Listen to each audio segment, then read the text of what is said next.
Good afternoon, students. Welcome back to another session of pollination and fertilization in plants class. Last class we started the chapter and we discussed about self-pollination and cross-pollination, advantages and disadvantages, differences between self-pollination and cross-pollination with examples. Today we will study how does nature favors cross-pollination and artificial pollination.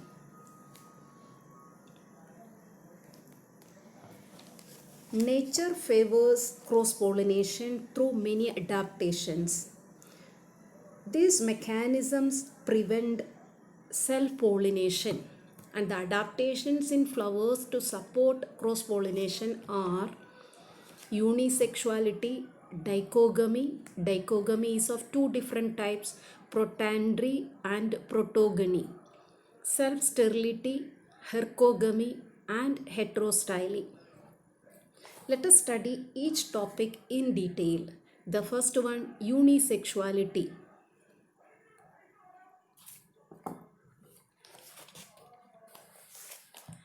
In case of unisexuality, flowers may be only male or female and born on the same plant or on different plant.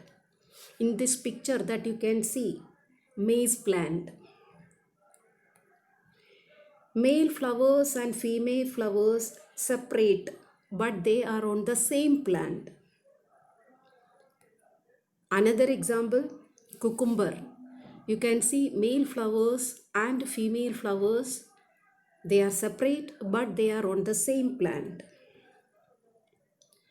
In case of palm tree, male flower producing plant and female flower producing plants are different. Some more examples are papaya and mulberry. So this type of a mechanism, that is unisexuality. And another mechanism that which support cross-pollination, dichogamy. Dichogamy means the timing of maturation of androecium and gynoecium may be different. Dichogamy is of two different types. The first one, protandry. If the anther mature earlier than the stigma, that is called protandry. That is in case of lady's finger, salvia, sunflower and sweet pea. This type of flowers that they show protandry. Another type of flower, the stigma matures earlier than the anther. That is called protogony. Protogony example, custard apple and peepal. Custard apple and peepal, these two plants flowers that they show protogony. Protogony and protandry are the two different types of dichogamy that which support cross-pollination. Another type of mechanism, that is self-sterility.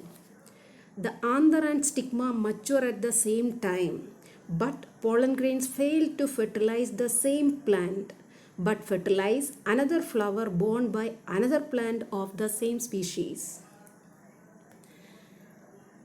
Such type of mechanism is visible in case of apple flowers, grapes, orchids and sunflower.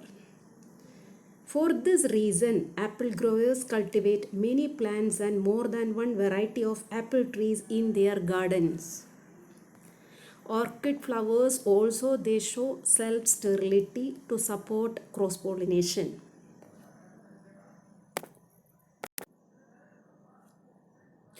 Another mechanism is that hercogamy. Herco means barrier. In some flowers, a barrier is present between anther and stigma. In this picture, pansy flower, the stigma covered with a hood-like structure. That is why self-pollination is not possible. Hood is the barrier. In this plant, Gloriosa, the pollen grains are liberated outside the flower. That is why preventing them from reaching the stigma.